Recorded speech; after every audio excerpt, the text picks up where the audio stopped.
Bismillahirrahmanirrahim. The topic of today's discussion is in vivo clinical endpoint method for finding the bioavailability inside human organisms. So the clinical endpoint, this is basically in vivo method. It means that this method of finding bioavailability will be performed inside the living organism. तो ये least accurate process है क्योंकि the range of clinical end point is very wide. ये least sensitive process है।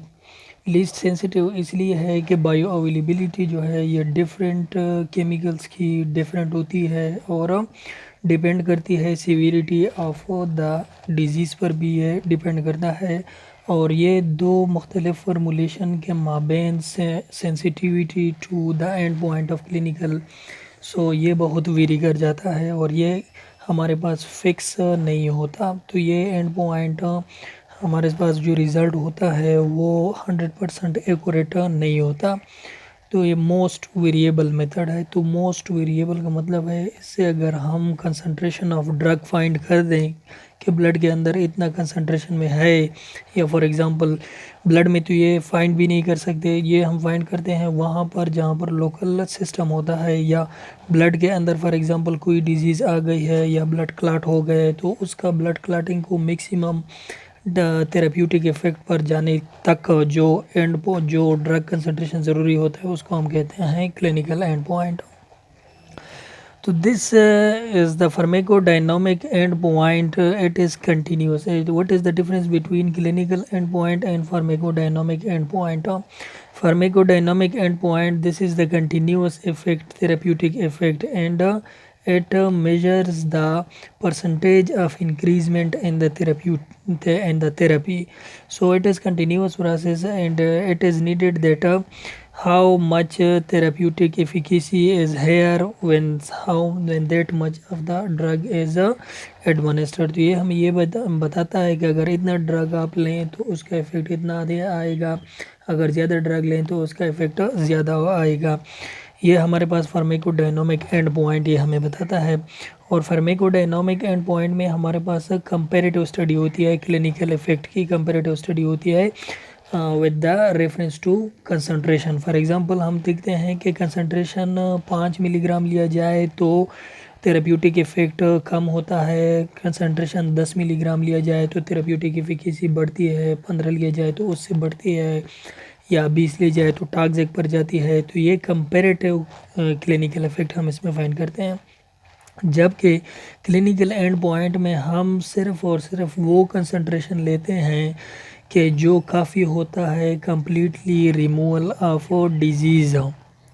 तो चूँकि हमारे पास जो फार्माकोडायनामिक था वहाँ पर हमारे पास एक कर्व बन रहा था, यो एक ग्राफ दे रहा था, और वो ग्राफ इसी एक्सिस पर हमें कंसंट्रेशन थी, इसी एक्सिस पर हमारे पास टाइम था। और हम देखते थे कि कितना कंसंट्रेशन के बढ़ने से, टाइम के बढ़ने से हमारे पास एंड पॉइंट भी इनके हमारे पास जो थेरेप्यूटिक इफ़ेक्ट है वो भी इंक्रीज़ होता जाता है। अब हम देखते हैं कि कौन सी वो सिचुएशन है जिसमें हम सिर्फ़ और सिर्फ क्लिनिकल एंड पॉइंट को यूज़ कर सकते हैं for the bio availability determination. तो इस क्लिनिकल एंड पॉइंट के मेथड में जब हम बायो अवेलेबिलिटी को फाइंड करते हैं तो इसमें हम large number of patients are needed. तो आपको बहुत सारे पेशेंट नीडेड होने चाहिए और उसमें क्योंकि ताकि आपको पता चले कि पेशेंट की वेरिएशन के साथ क्लिनिकल इफ़ेक्ट में कितना फ़र्क आ रहा है। क्योंकि एक पेशेंट को डोज़ एक मकदार में दी जाए तो वो ठीक हो जाता है, दूसरे पेशेंट को दूसरे मकदार में दी जाए तो वो ठीक हो जाता है। इसका मतलब है patient to patient the drug concentration also changes. Lot of experiments are needed. आपको बहुत सारे एक्सपेरिमेंट्स परफॉर्म करने होंगे और उस तमाम एक्सपेरिमेंट्स का आपको एवरेज लेना होगा, फिर आपको पता चलेगा कि इतना ड्रग काफ़ी है किसी भी डिजीज़ को ट्रीट करने के लिए। Need more time as to other. इस मेथड में हम बायो अवेलेबिलिटी को फाइंड करने में आपको बहुत टाइम चाहिए as compare to the other methods, and it is used when FDA pharmacodynamic को उस वक्त यूज़ करती है जब not when pharmacodynamic end point is not available, तो तब हम क्लिनिकल एंड पॉइंट यूज़ करते हैं, या अदर मेथड जो है वो फेल हो जाते हैं तो हम क्लिनिकल एंड पॉइंट यूज़ करते हैं। या फॉर एग्जांपल हार्ट के अंदर एक क्लाट बना है, अब हार्ट के अंदर तो फाइंड करना बायो अवेलेबिलिटी ये बहुत रिस्क प्रोसेस है, तो इसमें हम डायरेक्ट एक्सरे के ज़रिए से वो फाइंड करते हैं और डोज देते हैं, फिर एक्सरे के ज़रिए हम देखते हैं कि कितना क्लाट रिमूव हो गया है। तो इन इस तरह की सिचुएशन में भी हम क्लिनिकल एंड पॉइंट का मेथड यूज़ करते हैं। Clinical end point method is recommended when patient have negligible systemic circulation Uptake of drug. ये उस वक्त हम यूज़ करते हैं जबकि पेशेंट के ब्लड में बहुत कम मिकदार में, जो कि ना होने के बराबर होता है, उस वक्त हम ये प्रोसेस यूज़ करते हैं क्लिनिकल एंड पॉइंट में। फॉर एग्जांपल हम लोकली जो एक्टिंग ड्रग है उसमें हम मेजरली यूज़ करते हैं when site of action is local, जब साइट ऑफ एक्शन लोकल हो जाता है। ब्लड फॉर एग्जांपल हम ये ब्लड में उस वक्त यूज़ करते हैं जब हम दूसरा प्रोसेस बिल्कुल यूज़ ही नहीं कर सकते। फॉर एग्जांपल हार्ट में एक मसला है और हम उसको फाइंड करते हैं क्लिनिकल एंड पॉइंट्स के ज़रिए से। ये सब हम एनिमल पर तो अप्लाई कर सकते हैं, हार्ट में अगर क्लाट हो गया है तो concentration of drug to remove the clot. मगर ह्यूमन में ये एक्सपेरिमेंटेशन करना ये इंतहाई रिस्क है, तो फिर भी वहाँ पर ब्लड में जो बायो अवेलेबिलिटी है उसमें ये फाइंड करना मुश्किल हो जाता है। When pharmacodynamic properties is not helpful, जब फार्माकोडायनामिक फेल हो जाता है तो नेक्स्ट पॉइंट हमारे पास clinical end point of bioavailability बचता है।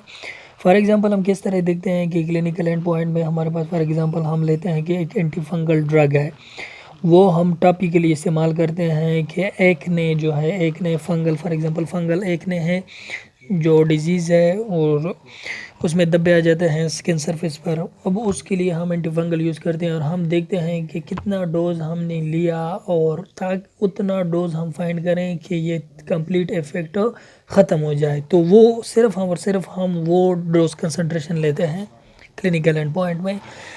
Also used for drugs approaching blood only for which other methods are not helpful। ये हम उस सिचुएशन में भी इस्तेमाल कर सकते हैं, ब्लड में भी इस्तेमाल कर सकते हैं, लेकिन सिर्फ और सिर्फ उस वक्त के दूसरे तमाम प्रोसेसेस जो हैं वो फेल हो जाएं और उसका रिज़ल्ट आप नहीं ले सकते, या उसका रिज़ल्ट गलत आ रहा है, या उसका रिज़ल्ट बहुत वेरी कर जाता है।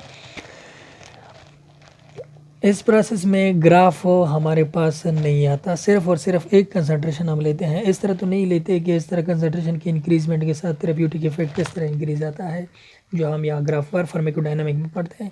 लेकिन यहाँ पर इन विवो मेथड में तो हमारे पास सिर्फ और सिर्फ एक कंसंट्रेशन चाहिए होता है, जो कि मैक्सिमम कंसंट्रेशन चाहिए होता है कि वो एक थेरेप्यूटिक इफेक्ट पेश करे, तो उसको हम बायो अवेलेबिलिटी कहते हैं। कि for example 75 milligram of antifungal in 10 tablets is needed to remove the acne. For example हम लेते हैं, या लोशन जो है उसका 100 ml ले लें आप। इस तरह का हम जो है क्वांटिटीज़ देखते हैं कि वो क्लिनिकल एंड पॉइंट के लिए काफ़ी है। तो नॉट टाइम रिस्पांस टेकन, और टाइम रिस्पांस इसमें नहीं देखा जाता है कि कितने ड्रग के साथ कितना रिस्पांस आता है, ये तो फार्माकोडायनामिक में हम देखे हैं। No graph is taken, only one point is taken at which the complete elimination of disease. अगर इसमें हम सिर्फ और सिर्फ वो पॉइंट लेते हैं जिस पर कम्प्लीटली एलिमिनेट होता है एक डिजीज़।